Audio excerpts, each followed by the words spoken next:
नमो नारायण। कार्तिक मास महत्व का 10वां अध्याय। राजा पृथु पूछने लगे कि हे मुने, आपने कार्तिक मास में विष्णु की पूजा का महत्व कहा। इस मास में किसी और भी देवता का पूजन या व्रत होता हो तो वो भी कहिए। नारद जी कहने लगे कि अश्विन शुक्ला पूर्णमासी को ब्रह्मा जी का व्रत होता है। कार्तिक कृष्णा चतुर्थी को गणेश जी का अथवा अष्टमी व अमावस को श्री लक्ष्मी जी का व्रत होता है।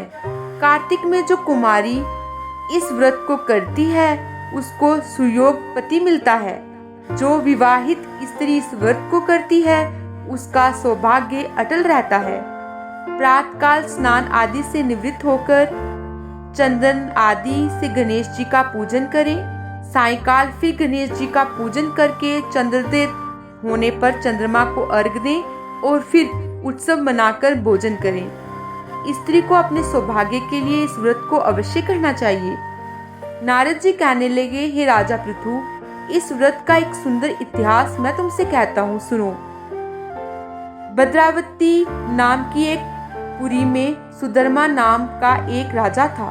उसके रविदत्त, सुशर्मा, जय शर्मा और सुशोभन नाम वाले 4 पुत्र और वीरमती नाम वाली कन्या थी।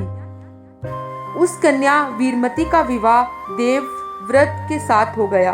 वह दोनों बड़े ही प्रेम के साथ रहते थे। एक दिन अचानक घर में बैठे हुए देवव्रत को सांप ने काट लिया, जिससे उसकी मृत्यु हो गई। वीरमती बहुत जोर से रोने और चिल्लाने लगी। उसके चारों भाई तथा माता पिता भी वहां आ गए और सारी पुरी दुख रूपी समुद्र में डूब गई। उसी समय दुखों को दूर करने वाले पुलत्स्य ऋषि भी वहां से पर आ पहुंचे। राजा ने हाथ जोड़कर कहा कि महाराज, कौन से पाप कर्म से मेरी ये कन्या विधवा हुई है। तब पुलत्स्य जी ने कहा, हे राजन, कार्तिक मास में तुम्हारी कन्या ने गणेश चतुर्थी का व्रत नहीं किया था, इसी पाप से ये विधवा हुई है। फिर पुलत्स्य जी ने कहा कि एक समय ब्रह्मा, विष्णु, महेश, इंद्र आदि सब देवता दैत्यों के नाश का उपाय सोचने के लिए एकत्रित हुए। उस समय ब्रह्मा जी ने कहा कि गणेश चतुर्थी का व्रत सब दैत्यों का विनाश करने वाला है। तब समस्त देवताओं ने कार्तिक कृष्णा चतुर्थी का व्रत किया और दैत्यों पर विजय पाई।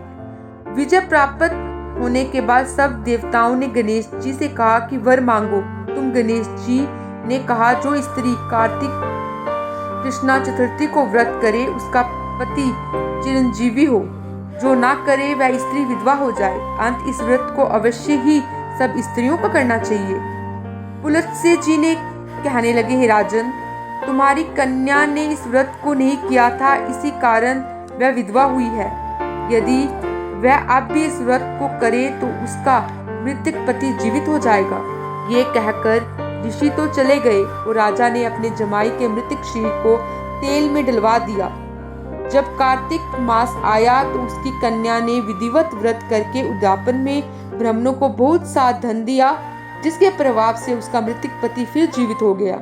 अंत सौभाग्यवती स्त्रियों को अपने सुहाग की रक्षा तथा संतान प्राप्ति के लिए ये व्रत अवश्य करना चाहिए। नमो नारायण। 10वें अध्याय का समापन।